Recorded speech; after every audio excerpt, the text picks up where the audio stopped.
50% of people gamble at least once per week. Approximately 3% of people meet the criteria for the problem. And again, it's almost like an endorphins release. It's that rush, you know, that instant gratification, the thrill, and it can be addictive. And it just comes down to, when you're not waking up and feeling fulfilled, you do these other synthetic equivalents and versions of trying to chase fulfillment. It's something that you can, sometimes from the comfort of your house, you can gamble. You're chasing this rush, this fulfillment. You can just gamble in your house. If you win, yes, you're on a high. But then once you win and you're on a high, you want to win again. It's just like the alcohol. It's just like if you're smoking drugs, and then you become gluttonous with it. And then once you're depressed and you're lacking motivation, then you act sloth-like. But then you want more money so you can feed your gambling habit, so you act greedy. And then when people try to tell you about it, then you act prideful. Do you see how through one vice you're triggering off a few of these other vices? And another one that kind of leads into this is lust.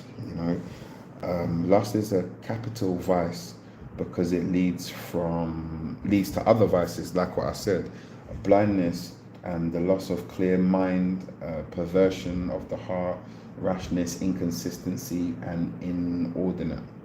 Lust is an intense desire for physical, especially sexual gratification, while sexual attraction is normally part of a human experience.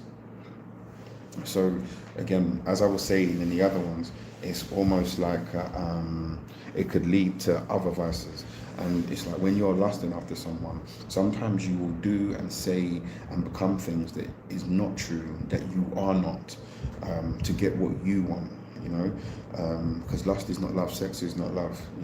Love is neither of those things. So you could be manipulating or tricking someone into believing that you feel or think certain things, but you do not. You just want what you want, and that leads to greed, and that is gluttony, and that is also being prideful.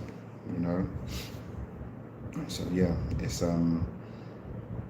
So again, it's that instant gratification that you get, which sometimes a lot of people, they do it for their own selfish self-esteem and ego, because if they're not feeling good, they're not feeling right, they feel low, so they need something that's going to raise their energy. I'm speaking from a man perspective, I cannot speak from a woman's perspective. They need something that's going to raise their vibration, that's going to make them feel like a man, that's going to give them their He-Man powers, and it boosts their ego. It's like, yeah, a woman, yeah.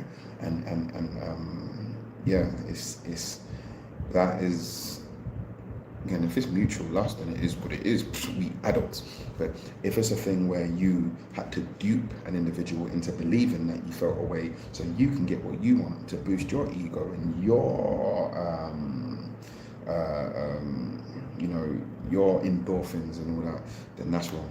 That's wrong. So yeah. So in regards to, the vices, I'm pretty sure there's more, and if there's any more that you can think of, please leave the comments down below. But I'm just saying, like, if you're going to, it's just about being aware. If you're going to achieve anything, if you're going to, be the role model that the little people or anyone that looks up to you needs, especially in this day and age, especially in this day and age, you need to kind of check yourself and what vices that you surrender to, and are your vices elevating you or not? Because there's other positive vices, like some people train, that's a vice. Weights, that's a vice. They're mindful of what they eat, that's a vice.